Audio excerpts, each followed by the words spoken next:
Kedua, pelajaran Bani Israel ini juga mengingatkan kita bahwa kita harus waspada. Waspada terhadap diri kita sendiri. Ya. Makanya kalau kita berdoa itu kan diajarkan kita untuk berdoa dari kejahatan diri kita. Kalau ada khatib misalnya sedang ceramah itu, wa na'udzubillah min syururi anfusina wa min sayyiati a'malina. Kita ini perlu berlindung dari diri kita. Karena seperti contoh Bani Israel ini, ya, mereka tertahan, tidak mengikuti kebenaran yang datang, yang dibawa oleh Nabi kita, Nabi besar Muhammad sallallahu alaihi wasallam, karena ada kesombongan di dalam dirinya. Jadi kita perlu bapak-bapak, saudara-saudara ya untuk berdoa, berikhtiar untuk membersihkan sifat-sifat kita. Sifat-sifat yang ada di dalam diri kita. Jangan sampai pengetahuan yang semula mulia, ilmu yang seharusnya bermanfaat, itu ternyata terhalang kemanfaatannya karena kesombongan kita.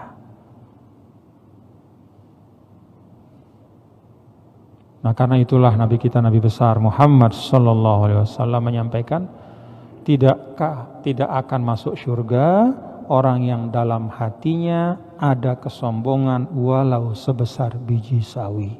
La yadkhulul jannah man kana fi qalbihi mithqalu dzarratin min kibrin. Karena memang bahaya kesombongan itu. Ada lalu yang bertanya,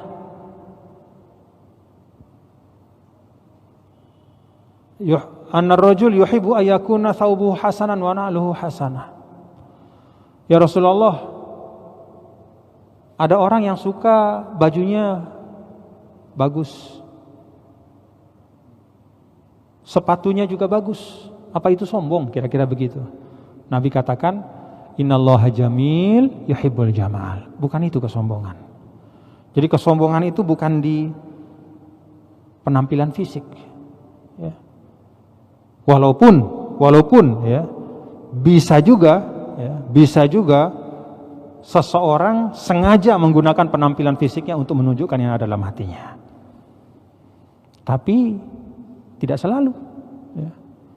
Jadi penampilan fisik, ya, apa adanya itu bukan ukuran hati seseorang. Bahkan berpakaian yang bagus itu masyru'. Masyru' itu artinya apa? Diperintah untuk berpakaian yang rapi. Tidak harus mewah, tapi yang rapi. Nabi paling tidak suka kalau ada bagian bajunya beliau itu bolong. Maka beliau menjahit sendiri bajunya yang bolong.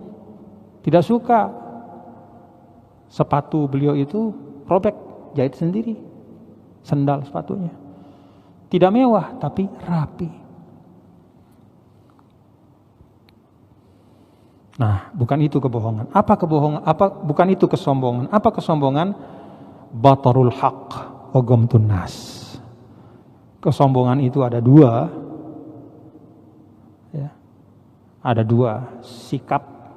Yang pertama, batarul haq. Ay radduhu wazdira'uhu. Menolak, melawan kebenaran. Nah, ini dia. Contoh konkretnya Bani Israel itu. Jadi nyata-nyata kebenaran dia lawan. Dan para ulama menyampaikan, bapak-bapak saudara, bahwa ini tidak hanya urusan agama, ya. Jadi termasuk urusan-urusan dunia juga. Misalnya, mohon maaf ya, kita sebagai ustadz nih, lalu kita menyampaikan baca kitab, tiba-tiba kita salah baca kitab. Lalu murid kita mengkoreksi. Ustadz, ya kalau bahasa Arab misalnya itu bukan dhammah tapi fathah misalnya. Karena jadi maf'ul itu Ustaz, bukan fa'il. Kan harusnya senang ya, tapi ini. Ya tidak mesti pakai mulut, tapi cukup dia melotot sama muridnya. Hati-hati. Nah, itu termasuk batarul haq. Batarul haq. Itu menolak kebenaran. Dia tahu dia salah. Nah itu sebabnya kata para ulama juga, menolak kebenaran itu bermacam-macam kondisinya. Yang tidak boleh dan yang sombong itu menolak kebenaran dalam keadaan dia tahu bahwa itu benar. Tapi kalau menolak kebenaran karena dia tidak tahu itu benar, seperti sebagian besar orang-orang Eropa sampai saat ini masih menolak Islam karena mereka belum tahu Islam itu apa. Yang sampai tentang Islam kepada mereka itu bom, war. Yang sampai kepada mereka tentang Islam itu adalah simbol-simbol yang menakutkan, pedang apa semua. Sehingga mereka tolak. Ya. Bukan karena mereka menolak setelah tahu kebenaran dan keindahan Islam, tapi karena mereka tidak tahu. Sesuatu yang sampai, kan kita sudah bahas kemarin ya, kata Imam Ghazali itu. Imam Ghazali mengatakan ahlul fatrah itu yang macam-macam. Termasuk ahlul fatrah, kata beliau, adalah orang-orang yang sampai sekarang masa ini hidup, tapi tidak sampai kepada mereka Islam dalam bentuk yang sebenarnya, itu ahlul fatrah. Tashmaluhumur rahmah. Itu bisa dirahmati Allah itu mereka. Yang repot tuh kayak kita ini ya. Kayak kita ini bapak-bapak. Bapak ibunya Islam, kita lahir Islam, ya. Kita tahu sholat wajib tapi nggak sholat, nah itu yang repot. Udah tahu kita Islam inilah pilihan hidup kita, tapi tidak kita kerjakan, itu bahaya kita. Jauh lebih bahaya daripada orang yang belum Islam, ya, tidak masuk Islam, karena itu dia tidak sholat, tidak zakat, tidak puasa, karena belum sampai kepada mereka kebenaran Islam. Dia hati-hati. Tuh di ujung mana misalnya negara Eropa, ada Slovenia namanya, kemudian Hongaria, Rumania, di kampung-kampung banyak orang yang nggak ngerti tentang Islam. Secara fikih, ya memang dia kufur, tapi hati-hati kita, hati-hati. Dia tidak beriman bukan karena menolak, karena belum sampai Islam itu dalam bentuk sebenarnya. Nah jadi itu kondisi ya, kondisi yang dimaksudkan adalah oleh Rasul sebagai kesombongan menolak kebenaran adalah kalau orang menolak kebenaran dalam keadaan dia tahu itu benar. Kalau menolak kebenaran karena dia tidak tahu itu kebenaran, bukan sombong. Kalau menolak kebenaran karena dia mengira ya, ada suatu alasan, ada satu perspektif yang membuat kesamaran sehingga dia menyangka itu adalah kebatilan, juga bukan sombong. Jadi dalam Islam itu jelas ya bahwa al-hujjah qamat ala man balaghut dakwah, bahwa pertanggungjawaban itu akan diminta dari orang yang sudah sampai kepadanya ya, kebenaran itu. Makanya kita ini ahlu dakwah, misalnya tuan guru, ustadz ya, atau kita lah sebagai umat Islam, jangan kita sombong, hati-hati. Jangan sampai di NTB ini ada orang yang tidak sampai kepadanya dakwah. Tuan guru banyak, tapi kadang-kadang kita ini majelisnya mutar-mutar di situ, tapi ada sisi-sisi, sudut-sudut yang belum tersentuh. Hati-hati.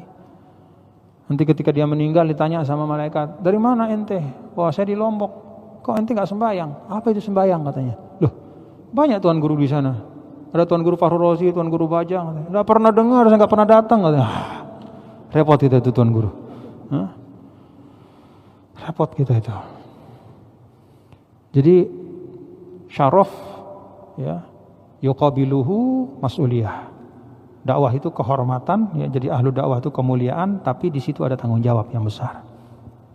Jadi kita sama-sama ya saling mengingatkan dengan penuh kasih sayang, dengan kerendahan hati ya. Nah, yang kedua itu ghamtun nas ya. Tanda sombong itu pertama menolak kebenaran, yang kedua merendahkan orang lain. Kalau kita lihat Bani Israel itu dua-duanya ada ya. Pertama mereka menolak Nabi Muhammad SAW padahal sifatnya jelas nyata mereka tahu itu benar. Yang kedua ghamtun nas, merendahkan manusia. Apa kata mereka? Nahnu abna'ullah wa ahibbahu. Kita ini kekasih Allah, yang lain-lain itu kelas 2 semua. Sya'bullah al-mukhtar, kami ini umat yang terpilih, bangsa yang terpilih. Lalu semua dihina, direndahkan. Hati-hati.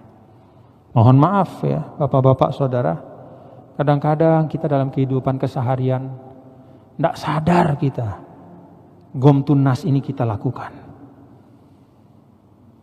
Ada orang kita nggak suka karena etnis tertentu, kita umpat etnisnya.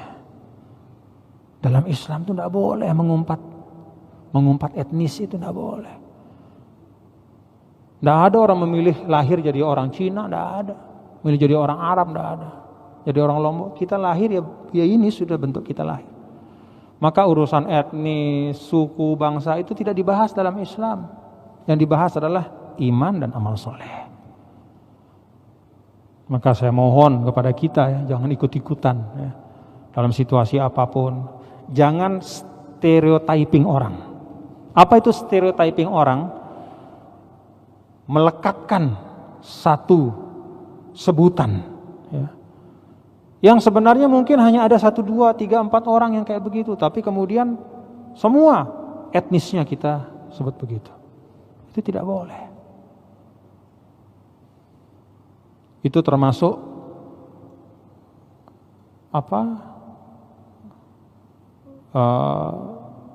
minal jahiliyah ya. Itu sifat jahiliyah, berbangga-bangga dengan suku sambil merendahkan suku yang lain. Jangan. Banyak di medsos saya baca gitu kan, umpatan-umpatan kepada suku tertentu apa etnis. Jangan ikut, jangan disebarkan. Cilaka kita itu. Karena bukan itu ajaran Islam.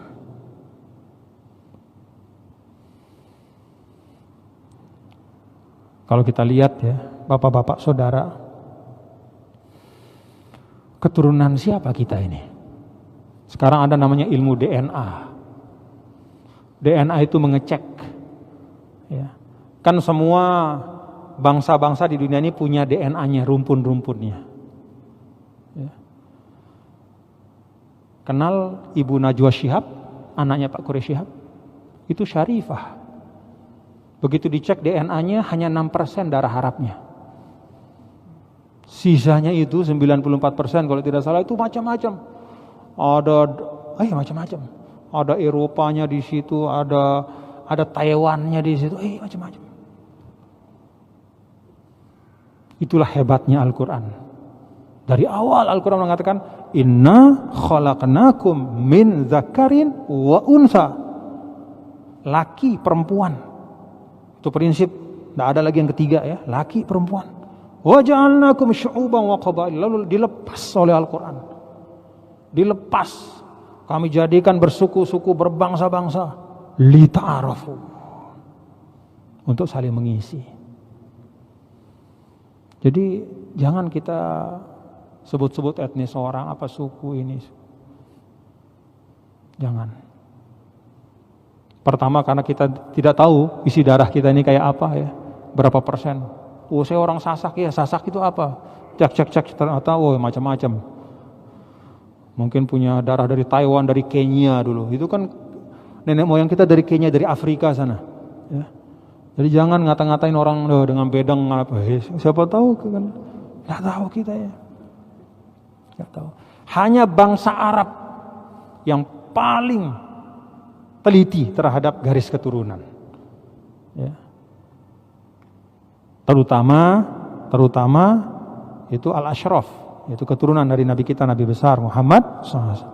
Tapi itu pun dalam hal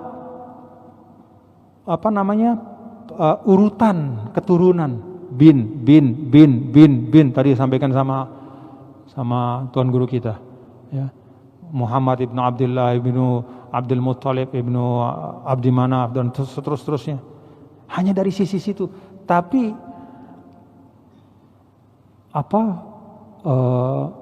istilahnya keturunan yang sebenar-benarnya ya, komposisinya ya sekarang baru ketahuan. Beberapa tahun yang lalu saya kedatangan duta besar Amerika sama istrinya. Jadi duta besar Amerika ini istrinya orang Taiwan. Lalu ceritalah. Ngobrol-ngobrol lalu dicerita orang Taiwan ini istrinya. Pak Gubernur, saya ini baru tes DNA katanya. Waduh, setelah tes DNA itu saya baru tahu bahwa saya ini keturunan dari bangsa yang beragam, semuanya ada di saya. sekian persen ini, sekian persen ini, sekian persen, sekian persen. Jadi saya sudah tidak berani menyombongkan diri saya. Terlalu banyak akar saya yang masing-masing itu membentuk saya. Sama kayak kita. Ya istilahnya sekarang itu dengan sasak ya, memang karena kita kulturnya sasak, tapi siapa kita? Wallahu a'lam bishawab. Ya. Karena itu siapapun yang ada di sekitar kita, siapapun itu ya, bagaimanapun bentuknya, ya kita harus melihatnya dengan kerendahan hati. Jangan sombong.